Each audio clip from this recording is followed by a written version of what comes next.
भानु जी मथुरा से। जय सीताराम महाराज जी, आपके चरणों में कोटि कोटि प्रणाम। महाराज जी, भगवान के नाम को किस तरह और कितना जपें जिससे शीघ्र ही स्वरूप बोध हो जाए? प्यास ऐसी हो जैसे कई दिनों से किसी को पानी ना पिलाया जाए और फिर रबड़ी रखी जाए उसके सामने, फिर उसके सामने 56 भोग रखे जाएं, वो क्या करेगा? नहीं पिएगा। उसकी चाह होगी कि केवल पानी पिला दो। ऐसी नाम जब की प्यास हो और व्याकुलता ऐसी हो जैसे तुम्हें यमुना में अभी ले चलें और कहें डुबकी लगाओ और फिर आपको दबा दें और दबाए रखें। जो श्वास लेने की व्याकुलता आपके अंदर हो, वैसी व्याकुलता हो तो बिगड़ी जन्म अनेक की अब वहीं सुधरे आज, अभी भगवत साक्षात्कार हो जाए।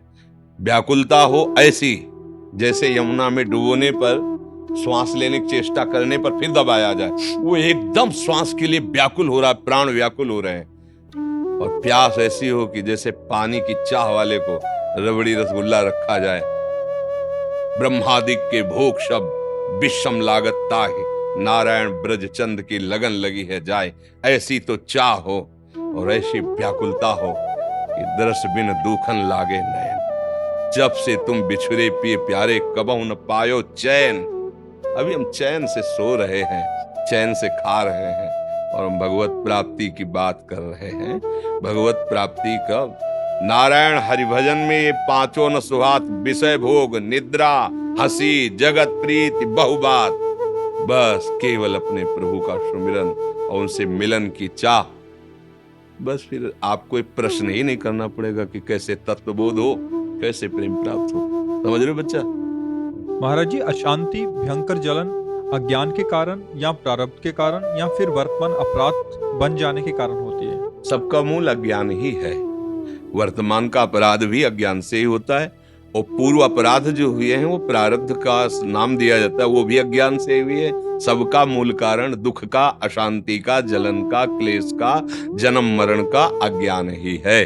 भगवान के चरणारविंद का आश्रय लेकर भगवान के प्रेमी जनों के द्वारा उनके श्रीमुख से निकले हुए वचनों को सुनकर उनकी आज्ञा के अनुसार जीवन हम अपना चलाए तो बहुत जल्दी हमें ज्ञान प्राप्त हो जाए, तो ये अज्ञान नष्ट हो जाए।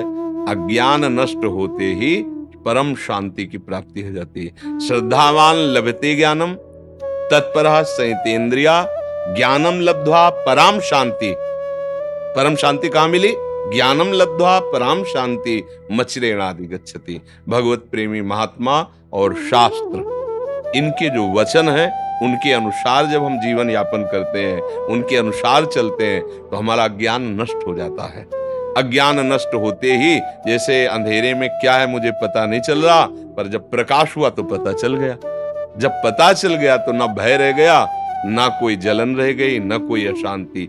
परम शांति, परमानंद की अनुभूति हो गई। किसका प्रश्न था? हाँ, खूब नाम जप करो, भगवद आश्रित रहो, माता पिता की सेवा करो।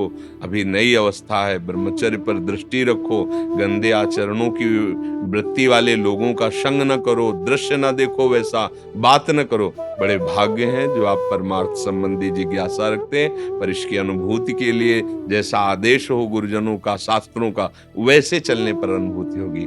प्रश्न करना उतना लाभदायक नहीं होगा जितना आचरण में उतारना लाभदायक होगा। जैसे मानो आप प्रश्न तो पढ़ के भी कर सकते हो ना, किसी भी उद्देश्य से कर सकते हो। आप प्रश्न, शास्त्र अगर पढ़े लिखे हो तो शास्त्र पढ़ लो, आप उसका प्रश्न कर दो तो आपकी बड़ाई भी हो सकती है कि बहुत सुंदर आपने प्रश्न किया। पर वो आपको लाभ तभी मिलेगा जब आप अनुभूति में लाए। प्रश्न करना और उत्तर दे देना ये दोनों बाहरी विषय है, अनुभव करना ये शांति का विषय है। प्रवचन करने से और प्रवचन सुनने से परमात्म तत्व की प्राप्ति तो नहीं हो जाती ना, उसकी बातें हम समझ जाते हैं। ऐसा करना चाहिए, ऐसा नहीं। पर अनुभूति तभी होगी जब वैसा आप चलोगे, वैसा आप करोगे। नहीं तो फिर जैसे वेद उपनिषद में लिखा है, नायमात्मा प्रवचनेन न लभ्या न मेधया न बहुना श्रुतेन। बहुत प्रवचन करने वाले को भी ये नहीं होता जो परमानंद की, बहुत सुनने वाले को भी नहीं होता, बहुत बुद्धिमान को भी नहीं होता। होता किसको है? जिसने वर्ण कर लिया। मन वचन कर्म से मुझे भगवत प्राप्ति करनी है, और जैसा भगवत प्राप्त महात्मा कहते मैं अक्षरशः वैसा चलूंगा, चाहे प्राण चले जाएं। मैं उनके विरुद्ध आचरण नहीं। अब बात बन गई, स्वीकृति हो गई, अब आप आगे बढ़ जाओगे।